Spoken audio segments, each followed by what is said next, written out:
আমার বেলকনি থেকে আজকে চাঁদটা এভাবেই দেখা যাচ্ছে।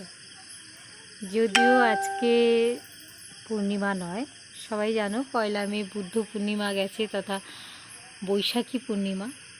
বৈশাখী পূর্ণিমার বিশেষ গুরুত্ব আছে, সেসব এখন নাই বললাম। কিন্তু প্রত্যেক মাসের পূর্ণিমার বিশাল গুরুত্ব নিজেদের জীবনে হেলথ, ওয়েলথ, প্রসপারিটি আনার জন্য। আজকে হঠাৎ বেলকনিতে দাঁড়িয়ে আছি, তাই তোমাদের সঙ্গে শেয়ার করছি। আমি সারা বছরই করি, হয়তো বর্ষাকালের 2-3 মাস পূর্ণিমাগুলো আমার মিস হয়ে যায়। না হলে এই পূর্ণিমার রাতে চাঁদের তলায় বসে 3 তলায় অথবা বেলকনিতে চাঁদ দেখতে দেখতে কী কথা মনে হয় সবার আরতি মুখোপাধ্যায়ের ওই গানটার কথা মনে হয় না? এই মোম জোছনায় অঙ্গ ভিজিয়ে এসো না গল্প করি। হ্যাঁ, এটা তো সবারই মনে হয়। আর তার সঙ্গে একটু টোটকা বলে দিই সবাইকে।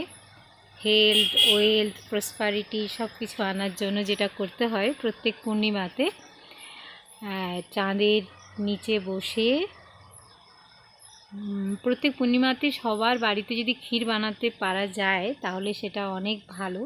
এবং ক্ষীরটা সারা রাত সাদা কাপড়ে ঢাকা দিয়ে চাঁদের নিচে রেখে দিতে হয়, সকালবেলা সপরিবারে সেটা খেতে হয়।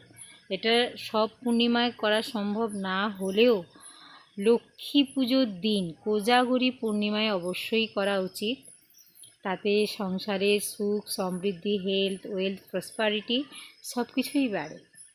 আর নিজের রাশিতে চন্দ্রমাকে আরও সুন্দর করতে প্রত্যেক মাসে পূর্ণিমার দিন রাতেবেলা চাঁদের নিচে বসে 108 বার চন্দ্রদেবকে সন্তুষ্ট করার জন্য চন্দ্রদেবের মন্ত্র জপ করতে হয়। মন্ত্র হলো ওং সোম সোমায় নমঃ। যদি আমার টিপস ভালো লাগে তাহলে সবাই করে দেখো, সবাই উপকার পাবে।